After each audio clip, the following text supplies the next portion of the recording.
फिरोजाबाद में।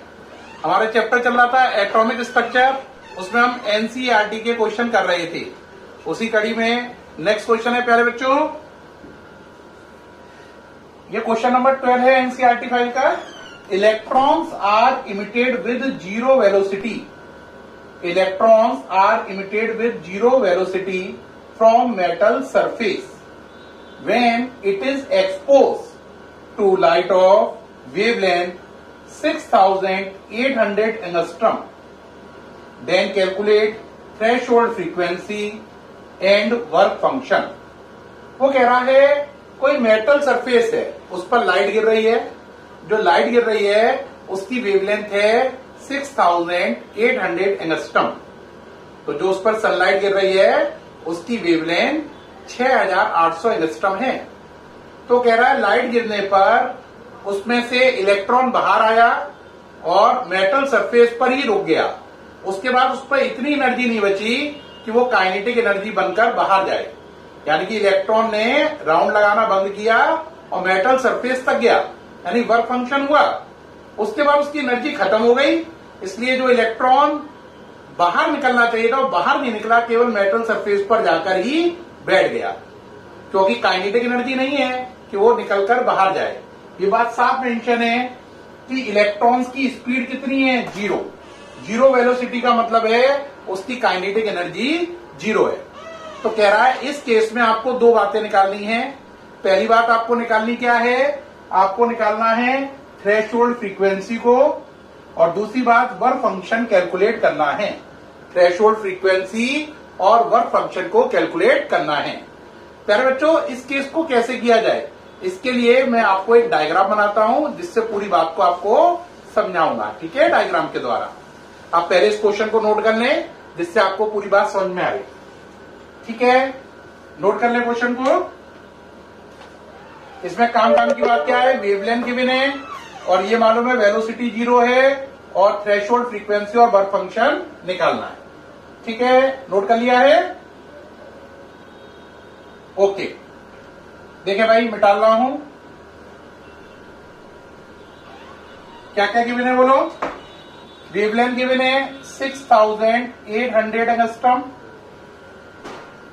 जो कि हो गया 6800 इंटू 10 की पावर -10 मीटर, है ना। और ये मालूम है वेलोसिटी कितनी है, जीरो है। क्या निकालना है, न्यू नॉट यानी थ्रेशोल्ड फ्रीक्वेंसी, और क्या निकालना है, वर्क फंक्शन निकालना है। क्या निकालना है, वर्क फंक्शन निकालना है। देखें भाई, ये सन का डायग्राम है, ये सन है,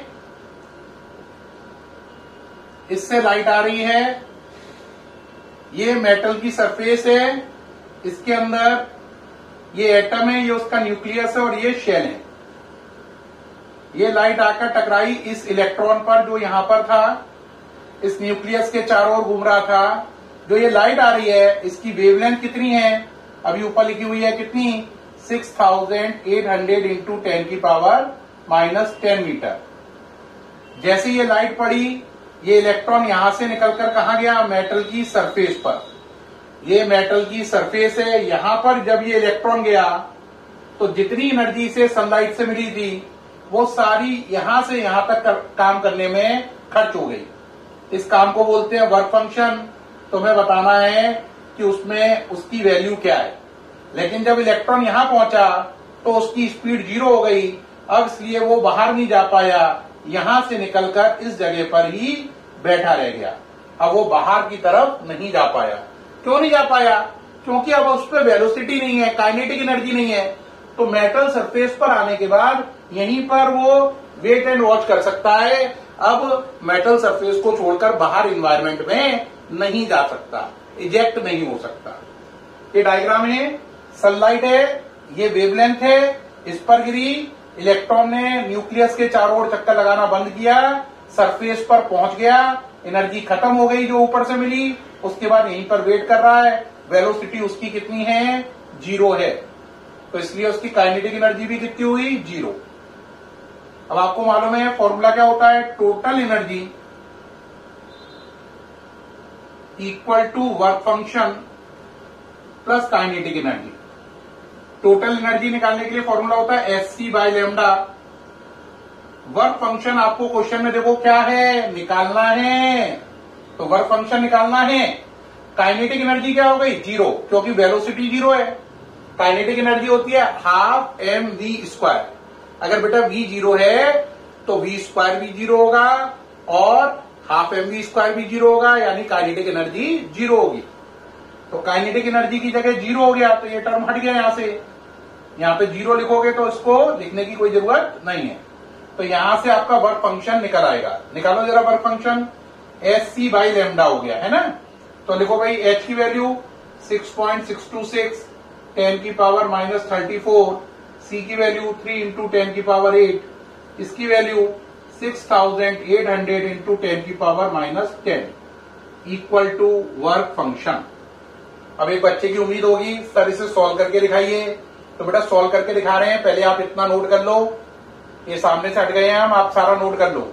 अभी हमें क्या क्या निकालना है, एक तो वर्क फंक्शन जो यहां से सॉल्व होके आएगा, और एक हमें थ्रेशोल्ड फ्रीक्वेंसी न्यू नॉट और निकालनी है। क्या निकालनी है, न्यू नॉट। न्यू नॉट के लिए मैं क्या करूंगा, वर्क फंक्शन इक्वल टू होता है h न्यू नॉट। क्या होता है, work function equal to h nu naught, वहां से न्यू नॉट मैं निकाल लूंगा। लेकिन पहले इसको सॉल्व कर रहे हैं, उम्मीद है लिख लिया होगा आपने, हटा रहा हूं सारा ये।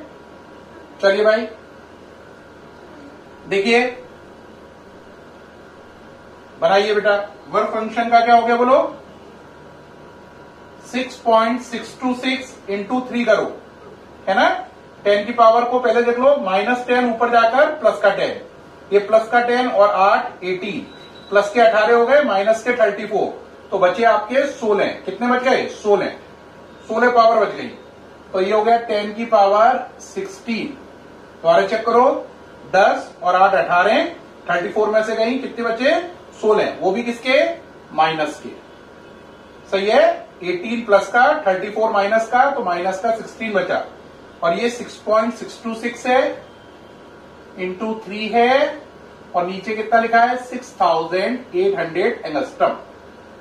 सॉल्व करते हैं, आगे बढ़ते हैं, मल्टीप्लाई करो, 3 6 जा 18, 3 2 जा 6 और 1 7, 3 6 जा 18, है ना, कैरी 1, और ये हो गया 19.878 अपॉन 6800, 10 की पावर माइनस कितनी आ गई, 60।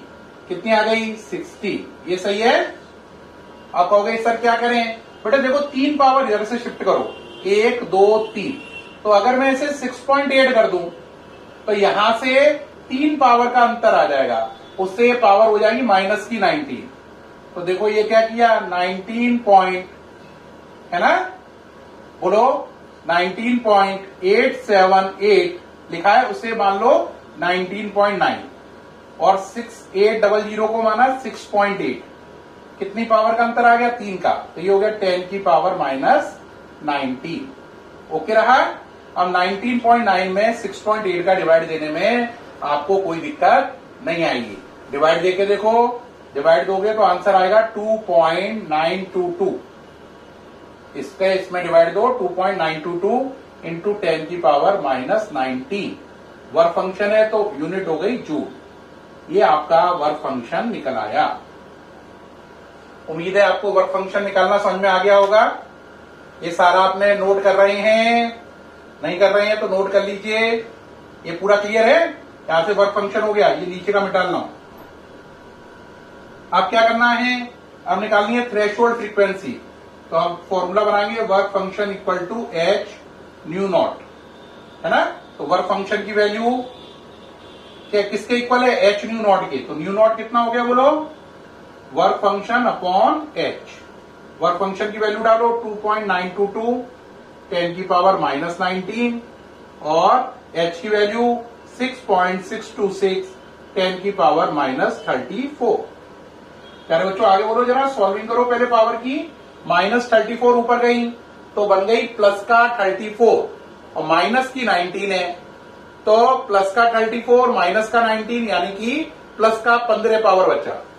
तो ये बचा 2.922, 6.626 इंटू 10 की पावर कितनी बची भाई बोलो, 34 ऊपर गई, है ना, तो ये बची 10 की पावर 15। ओके रहा 10 की पावर 15। अब क्या करो भाई, एक पावर इसे और शिफ्ट कर दो, तो इसे हम लिख सकते हैं 29.22 10 की पावर 15 की जगह हो जाएगा 14 अपॉन 6.626। ओके रहा, यहां तक कोई दिक्कत? अब इसको सॉल्व कर लेंगे। इसे सॉल्व करने में कोई दिक्कत नहीं है। 29.22 में 6.626 का डिवाइड लगा दो। 29.22 में 6.626 का डिवाइड लगाओगे तो आंसर आएगा 4.41। तो 4.41 10 की पावर 14। तो न्यू नॉट कितना निकल आया? 4.41 इंटू 10 की पावर 14। क्योंकि ये फ्रीक्वेंसी है तो यूनिट क्या हो गई? हर्ट्ज। क्या हो गई? हर्ट्ज। तो न्यू नॉट ये निकल आई, थ्रेशोल्ड फ्रीक्वेंसी, वर्क फंक्शन ये निकल आया। दो ही चीजें निकालनी थी, वर्क फंक्शन और थ्रेशोल्ड फ्रीक्वेंसी। वर्क फंक्शन ये रहा, थ्रेशोल्ड फ्रीक्वेंसी ये रही, दोनों चीजें निकल आई। उम्मीद है पूरा न्यूमेरिकल आपको समझ में आ गया होगा, पूरा क्वेश्चन क्लियर हो गया होगा। लाइट आई 6800 एंगस्ट्रम की, मेटल की सरफेस पे गिरी, इलेक्ट्रॉन पर गिरी। इलेक्ट्रॉन ने न्यूक्लियस के चारों घूमना बंद किया और कहां पहुंच गया? मेटल की सरफेस पर। उसके बाद जो से सनलाइट से एनर्जी मिली थी वो खत्म हो गई और वो मेटल की सरफेस को छोड़ के नहीं गया, वहीं पर ही रुक गया। तो हमें दो काम करने थे, वर्क फंक्शन निकालना था और थ्रेशोल्ड फ्रीक्वेंसी निकालनी थी, जो दोनों मैंने निकाल के दिखा दी। सामने से हट गया हूं जिससे आप सारा न्यूमेरिकल एक बार प्रॉपर बोर्ड पे देख पाए। प्यारे बच्चों, मुझे पूरी उम्मीद है आपको न्यूमेरिकल अल्ट्रा क्लियर हुआ होगा और बेहद सरल भी लगा होगा। अगर आपको वीडियो बहुत अच्छा लगा हो तो प्लीज कॉम्प्लीमेंट करें। फिर मुलाकात होगी नेक्स्ट वीडियोस के साथ। Thank you.